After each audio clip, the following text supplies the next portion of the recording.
किया जाता है और विवाहित लड़कियों के यहाँ चीनी के करवे पीहर से भेजे जाते हैं तथा इसमें निम्नलिखित कहानी सुनकर चंद्रोदय में अर्घ देकर व्रत खोला जाता है।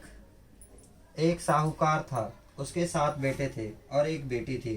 वह सातों भाइयों की प्यारी बहन थी। एक साथ ही बैठकर खाना खाते थे। एक दिन कार्तिक की चौथ आई तो उसकी बहन ने करवा चौथ का व्रत रखा। सारे भाई भोजन करने आए और अपनी बहन से बोले, आ बहन, तू भी खाना खा ले। उनकी माँ बोली, आज यह खाना नहीं खाएगी, इसका करवा चौथ का व्रत है, जब चांद निकलेगा तभी खाना खाएगी। तो उसके भाइयों ने छल कपट से जंगल में आग जलाकर छलनी में से चांद दिखा दिया। तो वह अपनी भाभियों से बोली, चलो भाभी, चांद निकल आया है, अर्घ दे लो। तो उसकी भाभी बोली, ये तो तेरा चांद निकला है, हमारा तो रात को निकलेगा। यह सुनकर भाइयों के कहने से उसने चांद को अर्घ दे दिया और खाना खाने बैठ गई। पहला टुकड़ा तोड़ा, बाल निकला। दूसरा टुकड़ा तोड़ा, छींक मारी। तीसरा टुकड़ा तोड़ा तो राजा के घर से बुलावा आ गया कि राजा का लड़का बीमार है, जल्दी भेजो। माँ ने लड़की के पहनने के लिए 3 बार संदूक खोला। तीनों बार सफ़ेद कपड़े निकले। अब उसके सफ़ेद कपड़ों पहनाकर ही ससुराल भेज दिया।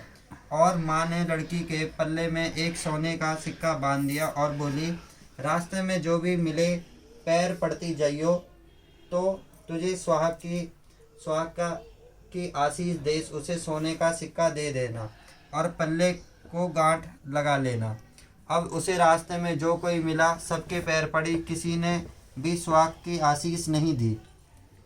अब वह ससुराल में आई तो दरवाजे पर छोटी ननंद खड़ी थी। वह उसके पैर पड़ी तो ननंद बोली, सीली हो, सुपूती हो, 7 बेटों की माँ हो, मेरे भाई का सुख देख। अब उसने सोने का सिक्का ननंद को देकर पल्ले को गांठ मार ली। उसके बाद वह अंदर आई, आकर देखा कि उसके पति मरा पड़ा है। अब वह उसे लेकर एक कोठरी में पड़ी रही। 1 साल तक उसकी सेवा करी। उसकी सास बांदी के साथ बची कुची रोटी भेज देती। इसी प्रकार उसने अपने पति की सेवा करते करते 1 साल हो गया। करवा चौथ का व्रत आया। सारी पड़ोसनों ने नहा धोकर करवा चौथ का व्रत रखा। सबने सिर धोकर हाथों में मेहंदी लगाई, चूड़ियाँ पहनी। वह सब देखती रही। एक पड़ोसन बोली, तू भी करवा चौथ का व्रत कर ले। तब वह बोली, मैं कैसे करूं? तो वह बोली, चौथ माता की कृपा से सब ठीक हो जाएगा।